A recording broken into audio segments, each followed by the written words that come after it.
శ్రీ గురుభ్యో నమః. ఇష్టాగోష్ఠి సనాతన ధర్మమునకు సంబంధించిన కొన్ని ప్రశ్నలకు మాస్టర్ ఈకే గారు మనకు సులభముగా అర్థమయ్యే రీతిలో శాస్త్రీయమైన సమాధానాలను ప్రసాదించారు. మాస్టారు అందించిన ఆ సమాధానాలను మనకు చక్కగా తెలియచేయునటువంటి పరమపావనమైన గ్రంథము ఈ ఇష్టాగోష్ఠి అనేటువంటి గ్రంథము. అటువంటి ఈ గ్రంథమును మనము అధ్యయనం చేస్తూ ఉన్నాము.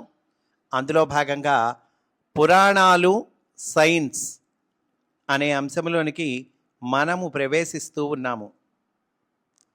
ఒకరు అడిగారు మాస్టర్ని, మన పురాణాల్లో భూగోళ ఖగోళ విషయాలు వర్ణింపబడ్డాయి. ఆ వర్ణనలకి ఇప్పుడు మనకు కనిపించే ఖగోళ శాస్త్రానికి కొన్ని తేడాలున్నాయి. మనమున్న గోళానికి అవతల మేరు పర్వతం, మందర పర్వతం, లోకాలోక పర్వతం మొదలైన కొండలు ఉన్నట్లు వర్ణింపబడ్డాయి. అది అంతా నిజమేనా? చోటులో కొండలు ఎట్లా ఉంటాయి? ఉండటం నిజమైతే కొంత వివరించండి అంటే, పురాణాల్లో చెప్పిన విషయాలకి ఇప్పుడు మనకు కనిపించే విషయాలకి తేడాలు ఉన్నాయ్యా అంటున్నారండి. అందుకు మాస్టర్ సమాధానం చెప్తూ ఉన్నారు. మనం భూమి మీద ఉన్న మట్టితో చేయబడిన శరీరాలు కలవాళ్ళం కనుక మనకు మట్టి కొండలు, రాతి కొండలు ఉన్నట్లు తేలికగా తెలుస్తుంది. బుద్ధిబలాన్ని తదేక దీక్షగా తపస్సు చేసి వినియోగిస్తే భూగోళానికి అవతల ఉన్న విశేషాలు కూడా మన ఋషులకు తెలిసినట్లే మనకు కూడా తెలుస్తాయి. మట్టి కొండలు మట్టితో ఏర్పడినట్లే, రాతి కొండలు రాతితో ఏర్పడినట్లే, నీటి కొండలు నీటితో ఏర్పడతాయి. ఈ సంగతి అంటే మనకు మట్టి కొండలు తెలుసు, రాతి కొండలు తెలుసు. ఆ తర్వాత నీటి కొండలు ఉన్నాయిట. ఇవి ఎలా ఏర్పడతాయండి? నీటితో ఏర్పడతాయి. గాలి కొండలున్నాయి. ఈ గాలి కొండలు గాలితో ఏర్పడతాయి. వాటినే మనం సముద్ర తరంగాలు, వాయువీచికలు అంటాము. సముద్ర తరంగాలు ఏంటండి? నీటి కొండలు. వాయువీచికలు ఏంటండి? గాలి కొండలు. సముద్ర తరంగాలు కంటికి కనిపిస్తాయి. వాయు తరంగాలు కనిపించకపోయినా ఉన్నాయి అనిపిస్తాయి. ఒక్కొక్కప్పుడు వినిపిస్తాయి. తుఫాను మొదలైన సందర్భాల్లో వినిపిస్తాయి. రాతి కొండ ఉంది అని తెలుసుకోవడానికి కన్ను చాలు. గాలి కొండలు ఉన్నాయి అని తెలుసుకోవడానికి స్పర్శ జ్ఞానం, ఆలోచన కావాలి. అలాగే చోటు కొండలు చోటు అనే పదార్థంతో ఏర్పడతాయి. చోటు అంటే స్పేస్ అండి. ఈ చోటు కొండలు కూడా ఉన్నాయిట. ఈ చోటు కొండలు చోటు అనే పదార్థంతో ఏర్పడతాయిట. అంటే స్పేస్తో ఏర్పడేవి స్పేస్ కొండలు. అంటే చోటులో లేత చోటు, ముదురు చోటు ఉంటుంది. చోటు పొరలు ఉంటాయి. నేలలో రాతి నేల, ఇసుక నేల, రేగటి నేల ఉన్నట్లే మన నేల ద్రవ్యంతో చేయబడితే చోటు అనేది ద్రవ్యానికి కావలసిన మూలద్రవ్యంతో ఏర్పడుతుంది. అంటే చోటు అనేది ఎలా ఏర్పడుతుందండి? మూలద్రవ్యంతో ఏర్పడుతుంది అంటున్నారు. ఆ మూలద్రవ్యంలో బుడగలుగా ఏర్పడితే అక్కడ వాయు పదార్థాలు పుట్టి ఉన్నట్లు మనకి తెలుస్తుంది. ఈ బుడగలు ఇంకా సన్నవిగా ఏర్పడి ఎక్కువ బుడగలు నొరగగా ఏర్పడితే దానినే మనం నీటి బిందువు అంటాము. ఇంకా ఈ బుడగలు మరీ సన్నవిగా ఏర్పడితే ఘన పదార్థం అంటాము. ఆకాశమే అన్ని విధాలుగా పలుచబడి బుడగలుగా ఏర్పడుతూ ద్రవ్యము లేక పదార్థము అనేది తాత్కాలికంగా పేకమేడలలాగా సృష్టించబడుతుంది. అంటే దేని నుండి ఏది వస్తుంది చెప్తూ ఉన్నారండి. ఈ పేకమేడలే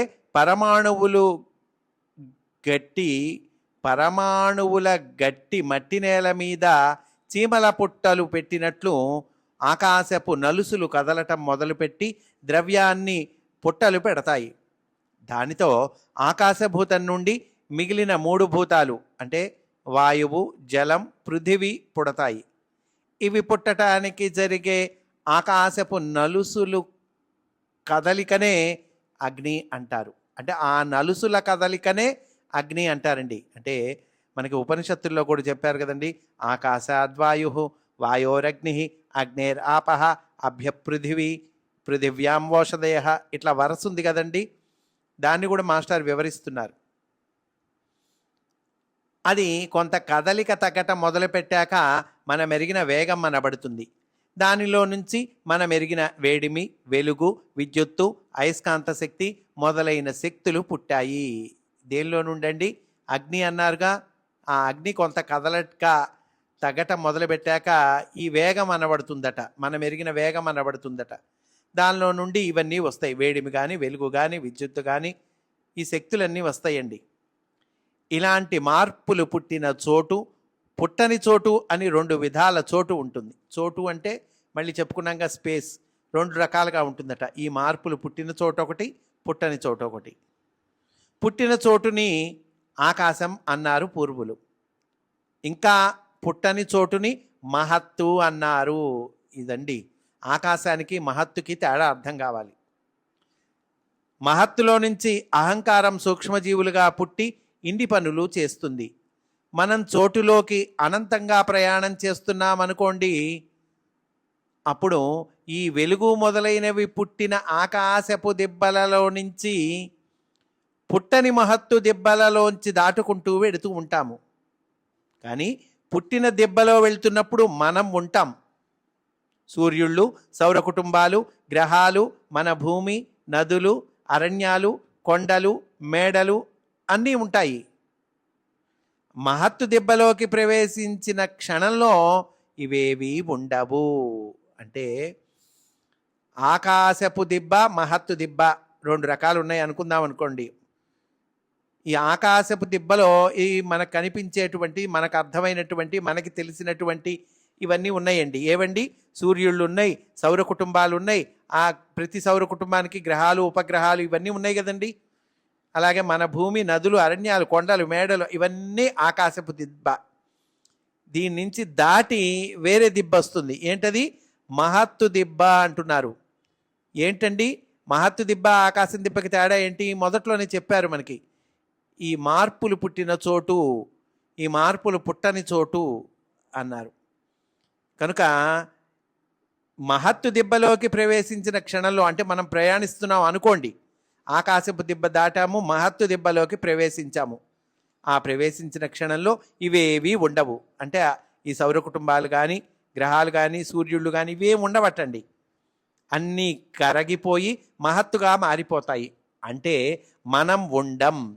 ఈ పుట్టిన దిబ్బకి, పుట్టని దిబ్బకి మధ్య ఒక సూక్ష్మమైన సన్నని గీత ఉంటుంది. ఈ రెంటికి మధ్యలో ఒక సన్నని గీత అటండి. సన్నని గీత అంటే మనం సన్నగా ఊహించుకుంటే మళ్ళీ పొరపాటు. ఇక్కడ ఏమంటున్నారు? ఆ గీత యొక్క వెడల్పు మన లెక్కలలో 7 కోట్ల యోజనాలని పురాణాలు చెబుతూ ఉన్నాయి. సన్నని గీతే 7 కోట్ల యోజనాలటండి. అంత పొడవు, అంత వెడల్పు కలిగి ఉంటుందట. పొడవు కాదండి, వెడల్పు, అంత వెడల్పు కలిగి ఉంటుందట. దాన్నే సన్నము అంటున్నారు. ఈ గీత పేరు లోకాలోక పర్వతం. అదండి మన పురాణాల్లో చెప్పిన లోకాలోక పర్వతం అంటే ఆ గీత. పర్వతం అనే మాటకి కొండ సరి అయిన అర్థం కాదు. సప్తకుల పర్వతాలు, మేరు పర్వతం, లోకాలోక పర్వతం మనం ఎరిగిన రాతి కొండలు కావు.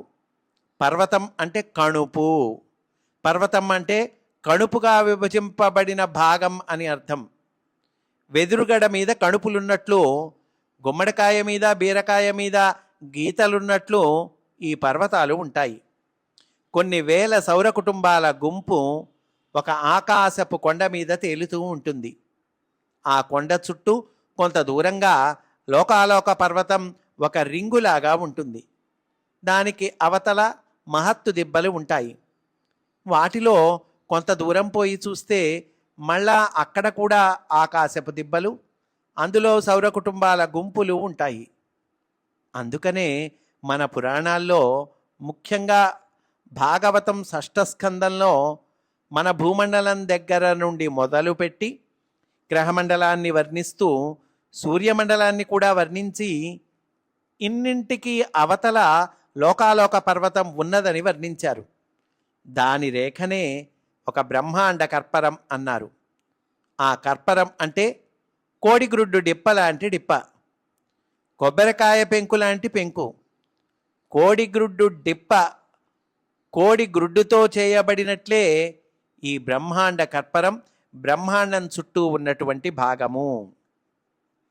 ఈ సత్యాన్ని తిన్నగా గమనించుకోగల వాళ్ళకి మహత్తు కన్నా ఆకాశానికి సాంద్రత తక్కువ అని తెలుస్తుంది.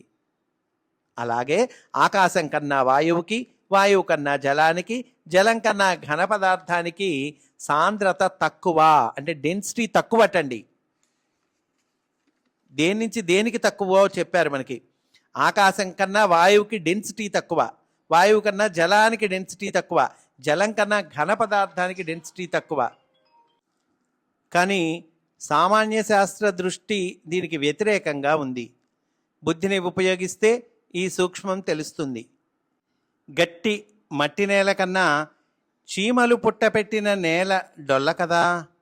అలాగే ఆకాశం కన్నా ఏ పదార్థమైనా డొల్ల. పదార్థాన్ని ఆకాశము అనే సబ్బు నొరగగా ఊహించవచ్చు. పదార్థాన్ని ఎలా ఊహించాలండి? ఆకాశము అనే సబ్బు నొరగగా ఊహించవచ్చు అంటున్నారండి. ఆకాశం అంటే స్పేస్, మళ్ళీ గుర్తుపెట్టుకోవాలి. ఆకాశం అంటే స్కై అని కాదండి అర్థం అక్కడ. కానీ ఈ భూమి మీద మానవులం ఈ నిరుగతోనే చేయబడిన దేహాలు, జీవితం కలవాళ్ళం కనుక మన దేహం ఏంటండి ఇప్పటికీ ఆకాశము అనే సబ్బు నొరగా అని అంటున్నారు. అట్లా ఊహించుకోవచ్చు అంటున్నారు. మనకి ఈ సృష్టించబడిన ద్రవ్యమే ఎక్కువ సాంద్రత కలిగి ఉన్నట్లు అనిపిస్తుంది. అంతేకాదు కనిపిస్తుంది. అంటే మన శరీరమే ఎక్కువ డెన్సిటీ అని మనకు కనిపిస్తుందండి. అంతేకాదు తూకానికి కూడా అలాగే లాభిస్తుంది. తూకం మన భూమి ఆకర్షణపై ఆధారపడి ఉన్న తాత్కాలిక సత్యం. ఇది సహజంగా అనిపించటం మనమంతా చోటు నరకలో జీవించే అలవాటు చేత మాత్రమే. చూసారా, చలికాలంలో కొబ్బరి నూనె పేరుకుంటే దాన్ని మనం అసహజ స్థితిగా భావిస్తాం. హిమాలయాల మీద ఉన్న వాళ్ళకి పేరుకున్న కొబ్బరి నూనె సహజ స్థితి, కరగించినది అసహజ స్థితి. మనకు నీళ్లు సహజం, మంచుగడ్డ కట్టడం అసహజం. నార్వే మొదలగు దేశాలకు పైన ఉత్తర ధ్రువానికి దగ్గర జీవించే వాళ్ళకి మంచుగడ్డ సహజం. వాళ్ళు మంచు బండలతో ఇల్లు కట్టుకుంటారు. వాళ్ళకి మంచును కరగించిన నీటి స్థితి అసహజం లేక తాత్కాలికం. ఈ స్థితులన్నీ పరస్పర సాపేక్షాలు, అంటే రిలేటివ్ అండి. ఇవన్నీ కూడా ఈ స్థితులన్నీ రిలేటివ్. అలాగే మహత్తుకి ఆకాశానికి గల సంబంధం కూడా. ఇక సప్తకుల పర్వతాలు, మేరు పర్వతం మొదలైన మరికొన్ని రహస్యాలను గూర్చి మరొక మారు వివరిస్తాము. అంటే లోకాలోక పర్వతము, ఆ విశేషాలు ఇందులో మనకి చక్కగా తెలియచేశారండి మాస్టారు. స్వస్తి వాసుదేవ.